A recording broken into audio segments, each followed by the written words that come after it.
Okay, it's time to cut. What? That's right. That's right. Talk about NXT. It was a very eventful episode of NXT. There was a lot going on. Some stuff I didn't like. One thing in particular I really didn't like. But over the course of the last couple of weeks, there were some things. There were some events taking place.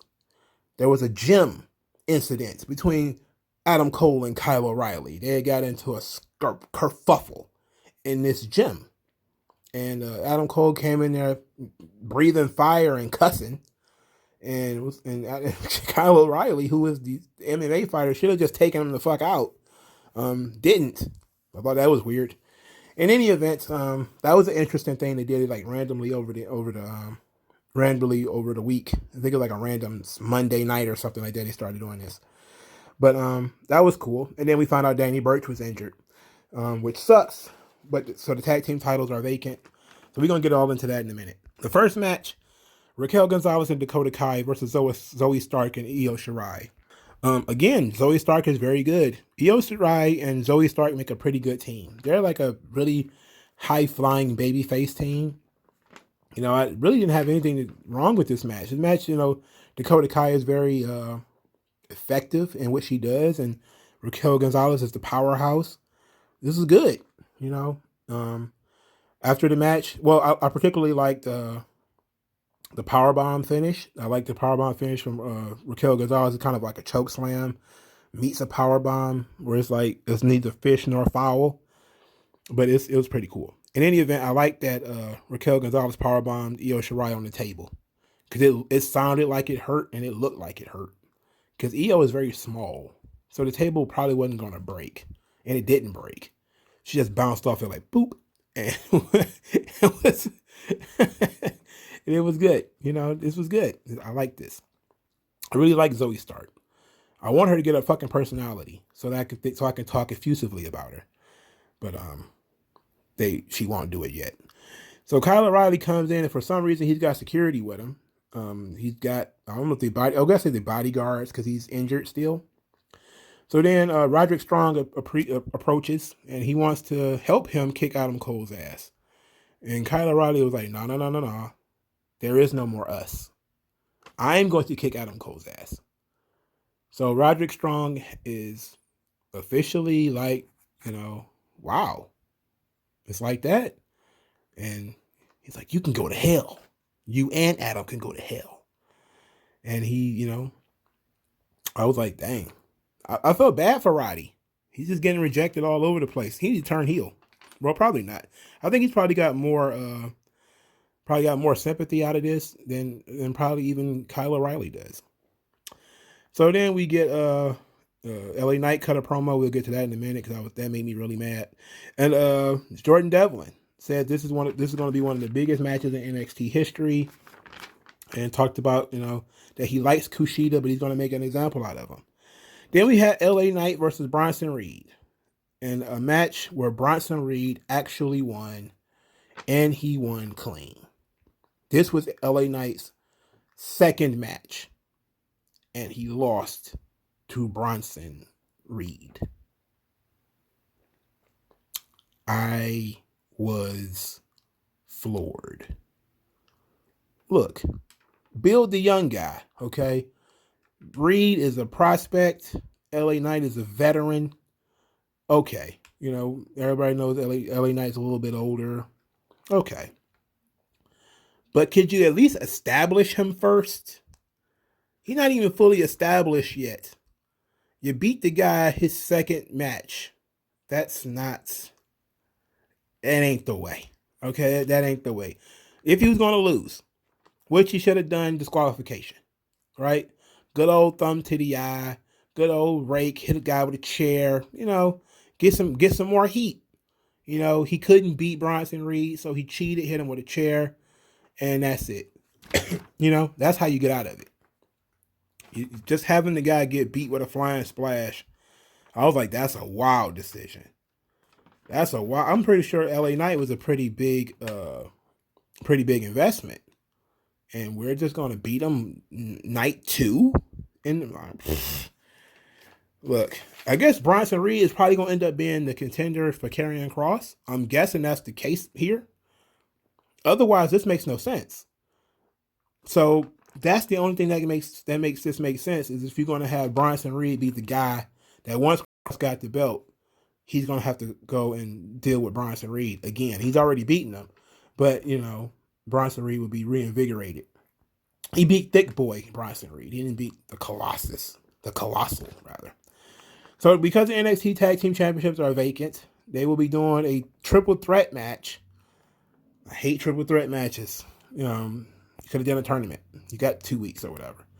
Anyway, they do a triple threat match for the Tag Team Championships. It'll be MSK versus the Grizzly Young Veterans versus Legado del Fantasma.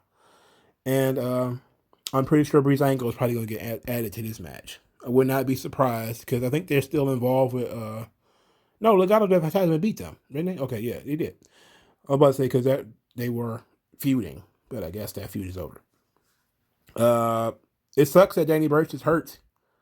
But I'm in a position right now where the tag team division is torn asunder. It needs to be rebuilt. The third match, Karrion Kross versus Oney Lorcan, in a match that was way too long, considering you want Kross to be a monster. Oney is a badass. Okay. See, now there was some confusion here, of course. 2 weeks ago, Oney Lorcan was a heel. There was no change, right? There was nothing that happened that made me supposed to start liking Oney Lorcan all of a sudden. Just last week, he was a heel, being a dickhead, being a douchebag, and now all of a sudden he's booked as the fiery babyface against Karrion Kross. He can work his ass off. He can get over as a babyface. Oney Lorcan is a small Cesaro with the fire of the Ilya Dragunov guy. Like, if you just watch Oney, he's fucking awesome. He is a fighting machine. Like, when he grabs, does that face grab with the chest chops, that shit is awesome. It's great shit. But you gotta just put Kross over. Why'd you give Oney so much? But I was stupefied that he got so much time. In any event, Doomsday Saito, running elbow to the back of the head. Oney Lorcan is a badass. He's ferocious. I don't want that guy chopping me either. Oney is great. Hopefully, Oney's got a bright future. Hopefully. So, Karrion Kross is once again intelligent monster. He goes out there, Mr. Balor. Your actions the previous week had malice and intention. Under normal circumstances, I would appreciate such desires. But I've been showing respect to someone who isn't showing me appropriate respect. Therefore, Mr. Balor, I shall do-do-do-do-do-do. You're like, oh, come on, bro. And then here comes who is strangely not miserable Finn Balor this week. No veins popping out of the head, no eyes super red. Finn Balor's pretty laid back. Mr. Balor's pretty laid back. And he's talking about, hey, I took your best shot last week. Now I know your weakness. A young man fights with emotion. And I learned to control my emotions. And when I did that, I became cold. I became untouchable in this ring. You're vulnerable. You're emotional. You're reactionary. You lose your emotions against me, I'm going to beat you. And Kross just kind of stood there and was like, okay, all right. I like this, though. This was good. You give the champion a little something. Give Balor something to show that naturally a man's weakness would be, physically there's nothing wrong with Kross. He's too big. He's too strong. He's too powerful. He's too dominant. His weakness is Scarlett. Now he's got something to play with. So I think that if you do something smart, maybe you don't have Scarlett come out with him. And, so you kind of show that Kross is being smart. So he kind of like, Scarlett, you stay back. I'll handle this myself. And then maybe she comes down later to kind of build the story that there might be some dissension in the ranks there. And then you can play into the whole Finn Balor thing. But I like this. I like that, they're trying to find some weaknesses, or at least he's trying to be tactical in a way with Karrion Kross, where he has no intention of standing toe to toe with him. He's saying, you're going to get emotional. I'm going to find a way to take advantage of that. So I didn't mind this. This was pretty good. I need them to do it like this. Is not going to be much of a story going into the match. It's going to be just a good match. So, and then we get this convoluted gauntlet eliminator thing that I don't think I fully understood. It's going to be a battle royal. 12 men in the battle royal. 6 men from that battle royal are going to be in a gauntlet match, and with pinfalls and submissions. And the winner of the gauntlet match will face Johnny Gargano on night 2 of Takeover. But this seems like a very convoluted way of getting there. Like, I saw Leon Ruff, I saw Cameron Grimes, I saw Roderick Strong, I saw some other guys that's going to be in it. But I was just kind of like, we could have came up with something a lot smoother than the Gauntlet Eliminator. We could have done something a lot smoother than that. So then we get Kushida. Kushida's saying how he found Jordan Devlin to be impressive, but he's the best technical wrestler in NXT, which seems like he would disagree with Pete Dunne. But they haven't done anything. So then we get Drake Maverick versus Walter. And this is how you get somebody over. If you've never seen Walter before, you didn't get anything. They didn't show you nothing, right? They could have done with letting Walter probably get 2 or 3 more moves in. They finished this match very fast. So they showed this little clip of Drake Maverick storming Imperium looking for Killian Dane. Apparently, Imperium is kidnapping former European guys or guys that used to be wrestlers in Europe, like Killian Dane, like Timothy Thatcher. They have hijacked these guys. And he got confronted by Walter, Fabian Eichner, and Marcel Bartel. And they all just stood over him and looked like they were just going to push him in the locker or wait for him to drop the soap. In any event, he said he was going to fight Drake Maverick. And Walter's a bully. He's always fighting people smaller than him. He's always fighting people smaller than him. So we got Walter's big entrance. And he did like 2 things to break Drake Maverick. He touched him, and then he touched him again, and Drake Maverick was out.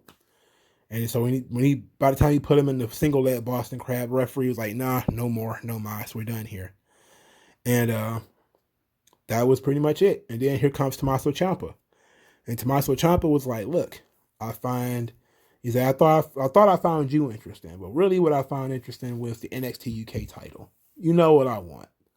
And then Walter at first was like, nah, absolutely not. And so Tommaso Ciampa hit him, like boom. And then of course he got mobbed and beat down by Imperium. They did a great job of showing some fire from Tommaso Ciampa with him, getting beaten up. And then Walter ripped off his dog tags. They didn't explain the symbolism behind that as far as what those dog tags mean. So that way I could have a great frame of reference, like when Hogan got his cross ripped by Andre the Giant. Obviously, you have to be a Christian for that to matter, or for you to know that you have to know that it was a Christian cross. Like, I don't know what the dog tags around Tommaso Ciampa's neck means, which is why they got snatched off. I have no idea. At least I'm thinking they're dog tags. It could have been something else. I don't know. Anyway, Walter ripped it off, and they held. Eichner and Bartel held him in place while Walter chopped him, and he hit him 1 time, and it sounded like a home run in Tiger Stadium. It was crazy. And then afterwards, he said that he'll see him at TakeOver. So I think this is a night 1 match, Tommaso Ciampa versus Walter. I think it's going to be night 1 on TakeOver. I can't wait. Goosebumps. There's no build at all to this, but I can't wait for it to happen. I absolutely cannot wait for it. It's gonna be awesome. Pete Dunne says that nobody proved him wrong when he said he was the best technical wrestler in NXT, so he's going to win the Battle Royal. I'm guessing him and Kushida are going to tie it up in this Battle Royal, even though they doing Kushida real dirty. So Chelsea Kamea was hurt, so Robert Stone needed a partner for Aaliyah so she could have her tag team title match. So he went and found old Mercedes Martinez, and he gave her money, and she said, "Okay, well, this is just half. I'll take the other half when we win after the match." And he was like, "Okay, yes, fine, whatever you say." And so Mercedes Martinez, who hasn't been doing anything since she lost, ended up roped into this tag team. Yikes. Johnny Gargano came in and started complaining about the Gauntlet Eliminator. He doesn't know who his opponent is, and that's not fair to him. He needs to have notice of knowing who his opponent is. It's not it's not possible for him to prepare. And then William Regal told him to you need to prepare for everybody. You need to just research everybody if that's going to be the case. Johnny Gargano needs to lose this title so he can go away for a while. Like, he needs to go on like an extended vacation. Gargano, Ciampa, Cole, all three of those guys kind of need to go sit home for 6 months and leave their spots open, and come back later. Just come back in 6 months. Come back around Survivor Series. It's probably longer than 6 months. Go off, come up with a new gimmick, learn a new hold, come back later. So match 5 was Mercedes Martinez and Aaliyah versus Shotzi Blackheart and Ember Moon for the NXT Women's Tag Team titles. They're not even attempting to make these tag team titles like main event belts. They're like straight up, we're throwing these bitches on every show since they're made. These are workhorse belts. They have been defended 3 weeks straight. Like, it is, they are not taking their time at all with this. Ember Moon ended up pinning Aaliyah. It was fine. It was short and sweet. It wasn't too long at all. Afterwards, Roderick Strong was in the back packing up his things and shoving them into the bag very angrily. And then here comes Cameron Grimes. And Cameron Grimes is like, look, this don't have to be the end of the Undisputed Era. You can sell me the Undisputed Era intellectual property. And Roddy Strong like, what the hell are you talking about? He started talking about making new T-shirts and making new headbands and all this type of stuff. And Roddy just knocked him out. Just boom, just knocked him on his ass. So now we got 2 more guys who are going to be in this battle royal or whatever that are kind of at each other's throats. So Shotzi and Ember Moon are celebrating, and then they get challenged by Candice and Indy Hartwell. That's going to suck. I'm telling you, that's going to suck. That's going to suck all the ass. Because Candice LeRae, man, Jesus, I don't know why. Triple H and Shawn Michaels love them some Candice LeRae. I do not get it. I don't get it. I don't get it. I don't get it. I'm not going to start ranting. I'm going to rant when the match happens. Not right now. So then we get Jordan Devlin versus Kushida. This match had the potential to be really fucking good. I don't like what they're doing with Kushida in NXT. I think they just don't know what they're doing with him. They don't know what they got with him. But Jordan Devlin wins the match because Legado del Fantasma distracted Kushida because they were coming out to mess with Devlin. Okay, look, I get what I guess I get what we're trying to do as far as we didn't want to just beat Kushida because he's going to end up probably being a top contender for this here cruiserweight title after they unify it and it's officially over. But I didn't like this here. They could have just ended in disqualification. They could have done anything else other than beat Kushida. I'm tired of looking at Kushida lose. He needs to be doing something. Like, I know he doesn't have a character, but you knew he was like Japanese guy. Give him a character. Give him something to do. Something to say. Something to talk about. Anyway, Legado del Fantasma got taken out by Kushida, who jumped off the stage onto them. So I was like, okay, maybe we'll have Kushida versus one of those guys one-on-one next week, and he actually get a win in this here NXT gimmick. So Devlin and Escobar were standing face to face. Shawn Michaels comes out, and I'm thinking to myself, as soon as I saw Shawn Michaels, I was like, oh, he about to make a ladder match.